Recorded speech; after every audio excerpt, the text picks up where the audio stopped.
Action. Okay, a ruler, once again the stick, anything will work. I'm just going to cut a little piece of a slab here. You want it to a similar consistency once again. You don't need that much. This is what's going to be the inside flange. And I'm just going to cut a strip. That's not bad. I may even want it a little bigger or a little thinner. I could roll it out either with my rolling pin, or since I have a little hand roller, I'm gonna make it a little thinner. I hold it and let it stretch. This will make it a little bigger and a little more delicate. Once again, it's just an inside flange. A lot of times I'll put a bevel on one side, just holding my tool at an angle. That way it sits really beautiful inside your piece.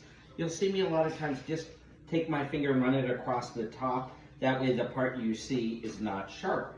Now you could take a ruler, a fettling knife, anything, and a lot of times, look at this ruler, this is a really cool one, it bends. And I'm just gonna lightly do it, or you can play with it. You know, these are made by hand, they don't have to be perfect. And I'm just gonna come here and cut a pretty decent straight line. If it's not 100% straight, boo-hoo-hoo, you could use a tool to get it really nice. They're handmade. Kind of nice to have a hand filling to it. Then, after that, I prefer an X-Acto knife, fettling knife, something really sharp that you could come through without destroying your piece. And we're gonna cut it. A lot of times, I'm using what's called a fettling knife, very similar to what's in your kitchen. That way you can see it. A lot of times when I do this at home, I tend to use an X-Acto knife. So if you have one, that's wonderful. And this is gonna work great. And it's gonna come apart in two. Now, I could have cut it at a 45-degree angle. It would have had a built-in flange. Because I didn't, there is no flange on this. And it will not want to go. I mean, if you fire it at people like, look, I made a lid jar. Well, it's gonna fall off.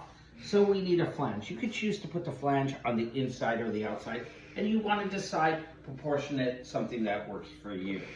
Kind of human proportions here. We're gonna take this apart. I'm gonna put the flange on my piece. It could go on the lid too. If it was a shorter lid, I'd probably put the flange on the lid. So what I'm gonna take the piece, the taper side is down, and I'm gonna get my vinegar in here. You want a vinegar, and if you can score inside, sometimes you can, sometimes you can't. The vinegar will work pretty well. But anytime you can score, it's a smart thing to do. It stays together better. Make sure, you can see I'm doing these pretty fast. If you have a chance, really work and clean your surfaces nice. And in a few minutes, I'm gonna clean up. See the rough edges? We wanna clean those up. You wanna be careful when you do that cleanup that you don't damage sort of the shape you have in the beveled edge or the edge.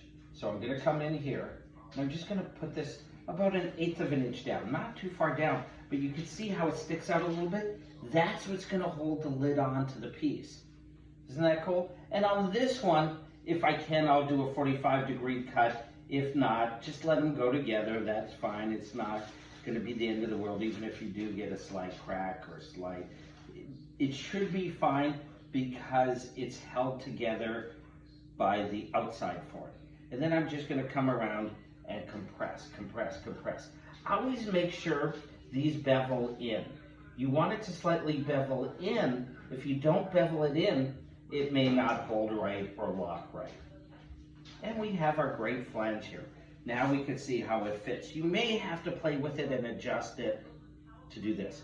A great trick is if you didn't have a seam, a lot of times I'll put 2 dots somewhere or a little design somewhere so I know how to make it fit perfectly. And now you can see I can hold it sideways without it falling off. That's what the flange is for. This is a great form for you guys to decorate. Right now you're at home, we're doing these assignments remotely. When it gets a little stiffer, this could be a great form to carve.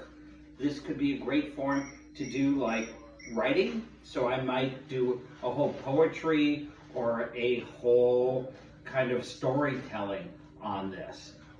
And so there's a lot of options you could do. So here we go. We have our lidded jar, and what's really cool is if I take it apart, there's our hidden bunny. I put it on the top, which makes it real fun.